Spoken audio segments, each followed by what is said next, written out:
Just because your intention is to be the light or be the love, keep your vibration high, doesn't mean that you are not human and that you don't still feel things. So that's number one. Don't feel bad for not being all love and light all the time.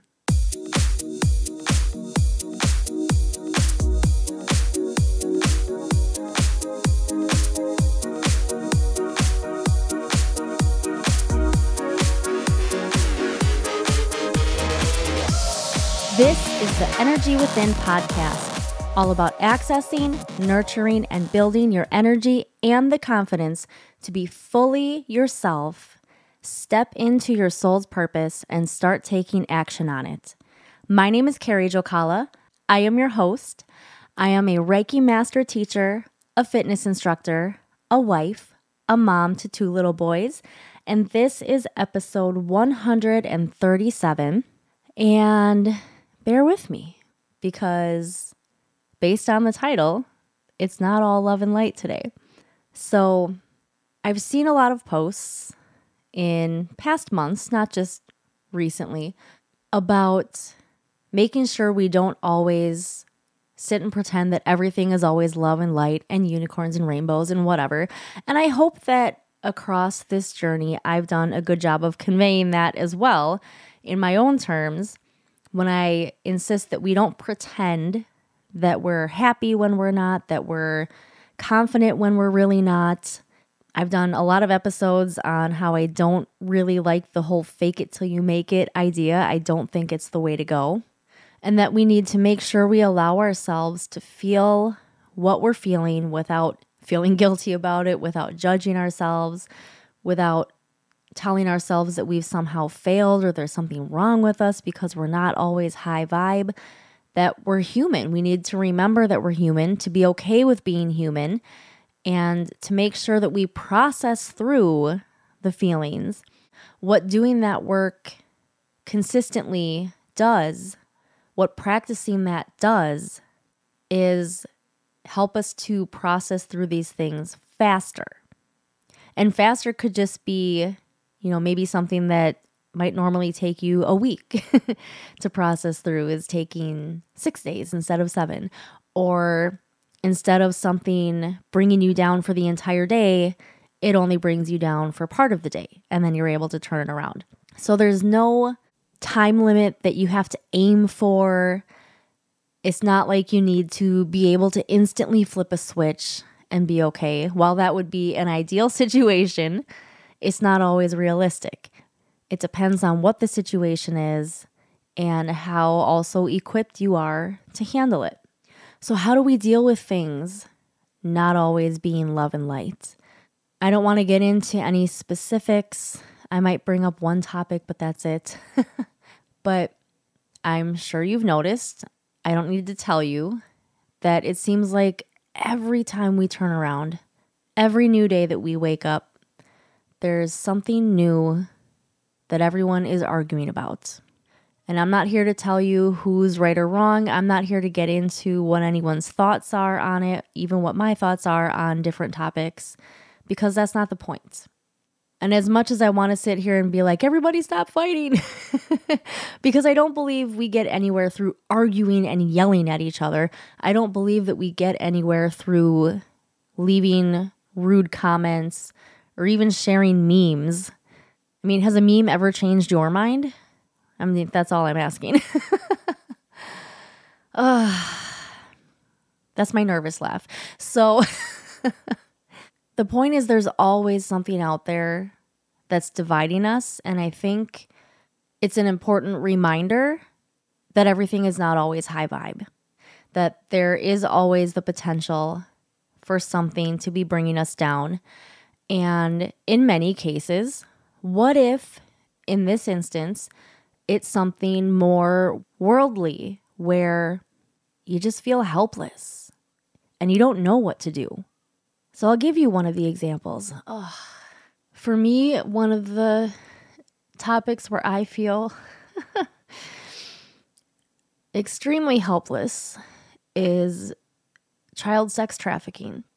And I don't know how much you know on the topic. I don't know how much you've ever looked into, how much you're aware of, but it happens. And it's something that I didn't realize happened, and definitely not at the level that it does. When I first heard the term sex trafficking, it was probably over 10 years ago now.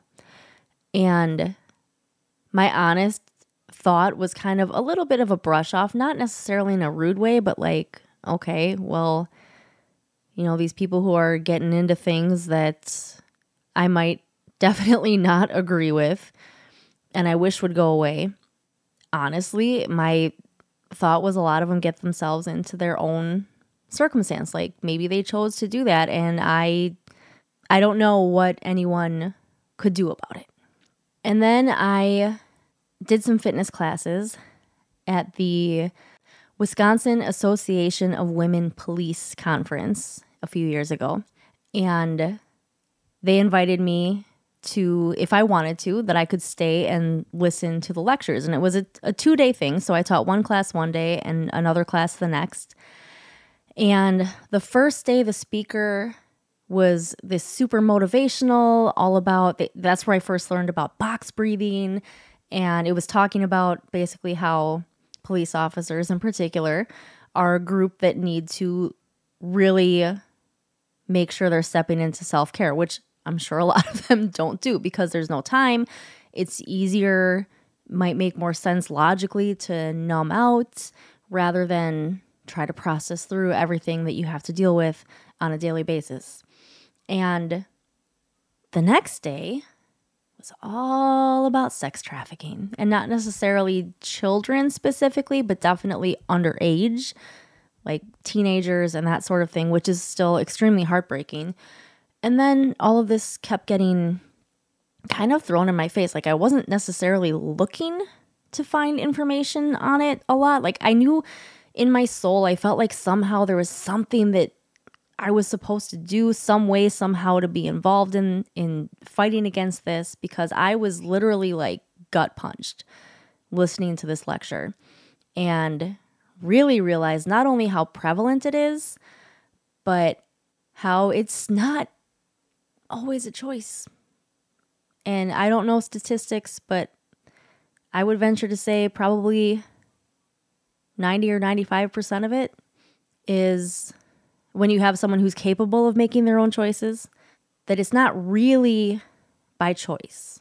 It's not necessarily a direct, say, kidnapping or something like that. But, there's coercion, there's lying, there's deceit, trickery, and then they end up essentially trapped. And this isn't the whole point of this episode, so I'm not going to go into a whole thing, but then I really learned how young all of this can go. And even before having kids, like it was just so heartbreaking. And the point of me bringing this up is me personally, like why I want to talk about this, just when you feel that helpless, especially when you're someone who tries your best to stay as positive and high vibe, still realistic, but positive and high vibe as possible. And being able to kind of separate yourself so that you don't get so affected, so that you're able to continue moving forward, to be that strength, to be the rock, to be the giant type of energy that people need in order to have hope. So then what happens when you end up feeling hopeless? Because so for me, I don't mean to, but I end up stumbling on these things that they're the kind of things you can't unsee. You can't unknow. And it's just so heartbreaking. And knowing that you're someone who can't be the one to go in there and pull these kids out physically and rescue them. That's what I mean when I say things like sometimes all you can do is pray or send out your energy to be the light, to create a ripple effect, because that's the only way you can be involved. But then you don't see immediate effects. You don't know, you don't have any idea if any of it's actually helping. And I'm sorry for crying. But the point is, you might have another issue that's close to your heart, something that you feel very strongly and very passionate about, and also at the same time very helpless about. And this is just my opinion, but I really, like I said, I don't believe that arguing with people, that getting in anybody's face, that trying to shock people into seeing something or believing something, trying to get them to change their minds on anything is helpful. We have to start first, putting the issue, whatever the issue is, aside. We have to start first with understanding where everybody's coming from. And understanding, I think the part of that that's missed is that understanding does not equal having to agree with the other person. What understanding does is keep things civil, to keep things in a discussion level rather than an argument level. I know it's not always possible, and I'm not saying we need to pretend that it is, because not everybody's nice and not everybody understands that.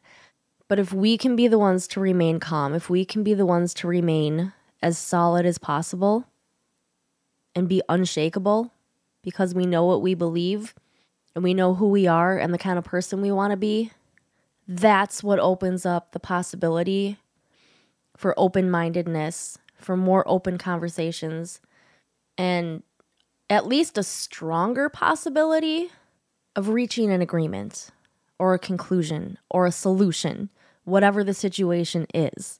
I'm kind of trying to combine every possible scenario that I can think of in my head without actually saying it. I know where I stand on a lot of things, exactly, and I can tell you that there's really not much that anyone can do to change my beliefs. Like, you're never going to convince me that God doesn't exist. That's one thing for sure that I'll say out loud. You can present me with all the evidence you think you have. I will listen, but I have my own evidence of God existing and working in my life and others' lives. But that doesn't mean that there can't still be peace and friendship. I think we've gotten into this dangerous place of everything needing to be strictly black and white when really most things are more gray. There's not just one way to sum up. But I guess that's my advice, is kind of what I've already said, is when you are feeling helpless, because I couldn't help the way I felt with the recent things that I came across. And obviously they're still affecting me. And let me clarify, these things that I'm stumbling on, it's not like I'm seeing actual abuse or anything like that. But it's situations, it's stories where you're either reading about something that someone has survived, children who have been rescued, or you stumble on a news story or something, or things where you know what's going to happen. But any level of it is hard to process. And I just want to remind you that it's okay to let yourself feel what you're feeling. Just because your intention is to be the light or be the love, keep your vibration high, doesn't mean that you are not human and that you don't still feel things. So that's number one. Don't feel bad for not being all love and light all the time. And when you reach a point of feeling helpless, I think you've got to get back in touch with God or source or spirit or the universe, whatever you call the higher power that I know exists. And that's where I think the co-creation has to start. Trusting that as much as we don't want to hear it in many situations, that there is a reason for everything. I don't believe that anything is accidental. I don't believe in coincidences anymore. As much as it hurts to hear around certain subjects, I do believe that everything happens for a reason. But I also believe that we are empowered. And once we process through what we're feeling and we can get centered again, we think of what we can do. And sometimes it comes down to things like prayer, to things like focused energy, to setting the intention to create a ripple effect that unfortunately doesn't give us the immediate results we would like to see, but trusting that that's what's going to create the most long-lasting change. And no, we can't pray and meditate our way out of every situation. For a lot of these bigger issues like this, action has to be taken. There have to be people who go in and do what needs to be done, no matter what the topic is. But those of us who can't be those people, it is important and it is helpful for us to root ourselves into being the light, into praying. I'm really sick. Now again, this is just personal opinion, but I'm really sick of this BS in recent years about how thoughts and prayers aren't worth anything. Yes, action needs to be taken for a lot of things to actually change, but not everybody can be a part of that. And thoughts and prayers, I have witnessed thoughts and prayers have an effect. So don't listen to any of that noise and know that you do make a difference. I'm not here to tell you what should be right and what should be wrong, except when it comes to child sex trafficking. But in the Conversations with God books, around the conversation about how there is no right or wrong except what we decide is right or wrong, it's also not right or wrong to label things as right or wrong. So let me rephrase that. It's okay to label things as right or wrong. The point is to make sure it's in alignment with who you want to be, who you say you are, what is in alignment with you and your soul's growth. And that can change anytime. There's the flip side of being solid in what you believe, but then also maybe you do change your mind on something one day. That's okay too. Consider that an up level.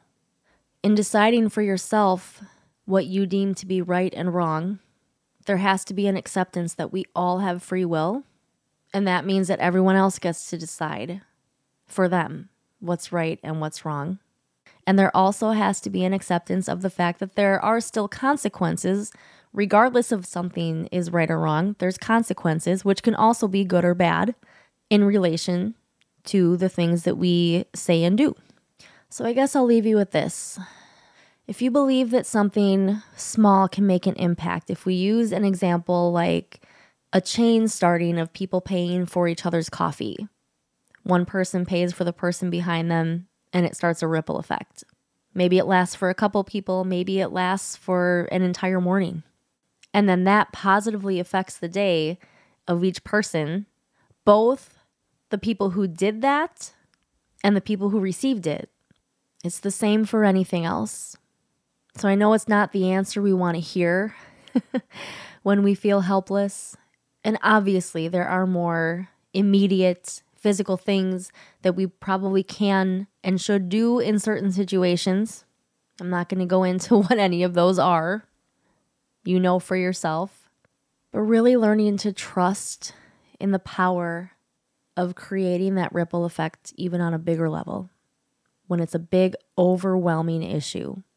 We do what we can in the physical, and then I think we need to focus the rest of our energy in the spiritual. No matter what your beliefs are, what your practice is, I believe that all of it leads back to the same God. I also believe we can talk directly to Him. So you can do that too when you're feeling helpless. And I have seen videos. Now, who knows how much of this is staged? I don't even know. You never know anymore these days, but I believe you can also feel into when something's genuine and when it's not. And I have seen a few videos lately of people just asking questions. Like someone comes up, they have a certain viewpoint on something, and the other person just asks questions without pushing, without being rude. It's just a conversation. And the people getting asked these questions start to have their wheels turn a little bit. And I'm not saying just having a conversation with someone will always change someone's mind. Like I said before, we already went into that. But it opens up the possibility for understanding. Like I said, it keeps things at the discussion level, which opens up the possibility for, if not change, at least civility and peace, which I think is the bare minimum. And I guess one last thing, when you're feeling helpless, I feel like things always have to get a little shaken up before they can even out. So whatever's overwhelming you, everything is energy. and energy always tries to balance itself back out. We always try to reach a point of homeostasis. And I don't think I've ever used that word in conversation since talking about it in like high school in science class. I don't know that everything's going to get solved in our lifetime. Part of me hopes it will. And I'd see evidence of, if we go back to my personal example, of kids getting rescued. We do the best we can with what we have until we have more, and then we can do more. So I guess let this be your sign not to give up. Not to let the things that overwhelm you keep you down. Don't be afraid to feel badly. Don't be afraid to have your moments. But someone out there needs you to be the light, to show them that there's a reason to be hopeful. They need the energy of your prayers and your love. Trust that you do make a difference just by existing and just by focusing your energy, especially when that's all you can do. Thank you for being here. I hope that this episode was helpful. If it was, let me encourage you to please share it. And please go ahead and tag me when you do. Normally here, this is where I would be a little more excited as I invite you to certain things, but this was, let me uplift you again. Let's take a breath.